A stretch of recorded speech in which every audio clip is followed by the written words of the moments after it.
அதிமுகவோட தோல்வியை நினச்சி மேலே இருக்கிறதுலேருந்து அடிமட்ட தொண்டை வரைக்கும் எல்லாரும் ஃபீல் பண்ணிகிட்டே இருக்காங்க. ஒருத்தர் மட்டும் ஃபீல் பண்ணவே இல்லை அப்படின்னு ஒருத்தர் போட்டு கொடுத்துருக்கு. யார் போட்டு கொடுத்துருக்கா, யாரை போட்டு கொடுத்துருக்காங்க? அதிமுக சட்டமன்ற உறுப்பினர் சி.வி. சண்முகம் அவர்கள். அவர் தான் செய்தியாளர் சந்திப்பில் என்ன சொல்லியிருக்காருன்னா, அதிமுகவோட தோல்விக்கு எல்லாருமே ஃபீல் பண்ணிட்டே இருக்காருங்க, ஒருத்தரை தவிர. அந்த ஒருத்தர் மட்டும் ஃபீலே பண்ணலை அப்படின்னு சொல்லியிருக்காரு. யாரை சொல்லியிருக்காருன்னா, எடப்பாடி பழனிசாமி அவர்களை பற்றி சொல்லியிருக்காருங்க. அவர் தான் வந்து எந்த ஃபீலிங்கும் இல்லாமல் அவர் பாட்டு இருக்காருங்க, எல்லாரும் ஃபீல் பண்ணிட்டு இருக்காரு, கொஞ்சம் கூட ஒரு உணர்வே இல்லை அப்படின்னு சொல்லி ஃபீல் பண்ணியிருக்காரு. என்ன சொல்லியிருக்காரு நீங்களே பாருங்களேன். பொதுச் செயலாளர் எடப்பாடி பழனிசாமி தலைமையிலான அனைத்து இந்திய அண்ணா திராவிட முன்னேற்ற கழகம் படுதோல்வி அடைந்திருக்கிறது. தோல்வி அடைந்தது என்று சொல்வதை விட முற்றிலுமாக புறக்கணிக்கப்பட்டது என்றுதான் சொல்ல வேண்டும். புரட்சித் தலைவர் நியாயம் கேட்டு நீதி கேட்டு தொடங்கப்பட்ட ஒரு இயக்கம் இன்றைக்கு அந்த இயக்கத்துடைய நிலைமை எப்படி இருக்குது என்பதை இன்றைக்கு அனைவரும் பார்த்து கொண்டிருக்கிறோம். இன்றைக்கு மிகப்பெரிய ஒரு இழப்பை அனைத்து இந்திய அண்ணா திராவிட முன்னேற்ற கழகம் நினைத்து பார்த்திருக்காத ஒரு நிலைமையை இன்றைக்கு நாங்கள் சந்தித்து கொண்டிருக்கிறோம். அனைவரும் உணர்ந்து விட்டார்கள்.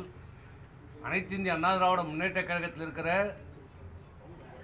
தலைமை கழகத்திலிருந்து கீழே இருக்கிற அடிப்படை தொண்டன் வரை ஏன் தோல்வியடைந்தோம், எதற்காக தோல்வியடைந்தோம், என்ன காரணம் என்பதை தெரிந்து கொண்டிருக்கிறார்கள். ஒருத்தரை தவிர அந்த ஒருத்தர் தான் இந்த இயக்கத்தை வழிநடத்தக்கூடிய கழகத்துடைய பொதுச் செயலாளர் எடப்பாடி பழனிசாமி. அடுத்ததாக என்ன சொல்லியிருக்காரு பார்த்தீங்கன்னா, யார் எதிர்த்து எம்ஜிஆர் அவர்கள் கட்சி ஆரம்பித்தாரோ அவங்க கூடவே நீங்கள் கூட்டணி அமைச்சு ஆட்சியை பிடிக்கணும்னு நினச்சிங்க பார்த்தீங்களா, அதுதான் எங்களால் ஏற்றுக்கவே முடியாது. ஒரு நியாயம் வேணாமா, என்ன இப்படி பண்ணிட்டீங்க, அது எப்படி என் வாயால் சொல்லுவேன் அப்படின்னு புலம்பியிருக்காரு சி.வி. சண்முகம் அவர்கள். அந்த திராவிட முன்னேற்ற கழகம் அதனுடைய தலைவர் தீய சக்தி ஒழிக்கப்பட வேண்டும் என்று தொடங்கப்பட்ட இயக்கம்தான் இந்த அனைத்து இந்திய அண்ணா திராவிட முன்னேற்ற கழகத்துடைய இயக்கம். ஒவ்வொரு தொண்டனுடைய ரத்தத்திலும் திமுகவினுடைய எதிர்ப்பு ஊட்டி ஊட்டி வளர்க்கப்பட்ட இயக்கம் இந்த அனைத்து இந்திய அண்ணா திராவிட முன்னேற்ற கழகம் தொண்டர்கள். அப்படிப்பட்ட அனைத்து இந்திய அண்ணா திராவிட முன்னேற்ற கழகத்தை திமுகவோடு இணைந்து முதலமைச்சராக வேண்டும் என்று நினைத்த போதே அதிமுக தன்னுடைய அந்த வார்த்தையை சொல்வதற்கு கூட எங்களுக்கு அச்சமாக இருக்கிறது. அடுத்து என்ன சொல்லியிருக்காருன்னா, உங்களுக்காக கஷ்டப்பட்டு போஸ்டர் ஒட்டி இடத்தெல்லாம் விற்று கஷ்டப்பட்டு கட்சிக்காக பிரச்சாரம்லாம் பண்ணி இவ்வளோ உழைச்சி சொத்தெல்லாம் விற்று நிலத்தை விற்று இவ்வளோ உழைச்சிருக்கோமே, அவங்கள பார்த்து நீங்கள் துரோகின்னா சொல்கிறீங்க, எப்படி உங்களால் சொல்ல முடியுது? யார் துரோகி? நாங்கள் துரோகியா அப்படின்னு பயங்கரமாக ஃபீல் பண்ணியிருக்காரு சி.வி. சண்முகம் அவர்கள். இந்த கட்சிக்காக உழைத்தவர்கள் 50 ஆண்டு காலம் பாடுபட்டார்கள்.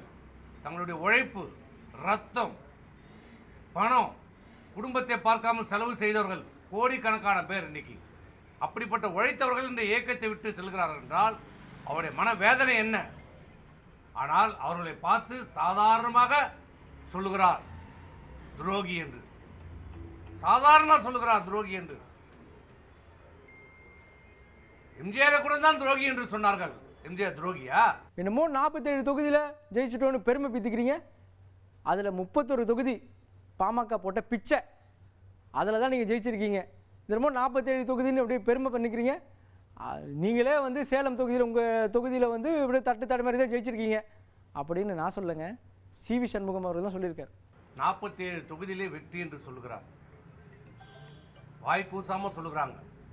எப்படி வெற்றி? அந்த 31 தொகுதி, 47 தொகுதியில் 31 தொகுதி பாட்டாளி மக்கள் கட்சி போட்ட பிச்சை. பாட்டாளி மக்கள் கட்சி கூட்டணியில் இல்லை என்றால் இங்கே வட மாவட்டத்திலே அரியலூர், கடலூர், விழுப்புரம், கள்ளக்குறிச்சி, திருவண்ணாமலை, வெள்ளூர், தர்மபுரி, ஏன் சேலத்தில் இவரே தப்பி தவறி தான் தட்டு தடுமாறி தான் ஜெயிச்சிருப்பார். மீதி 6 தொகுதியும் ஜெயிச்சிருக்கார்.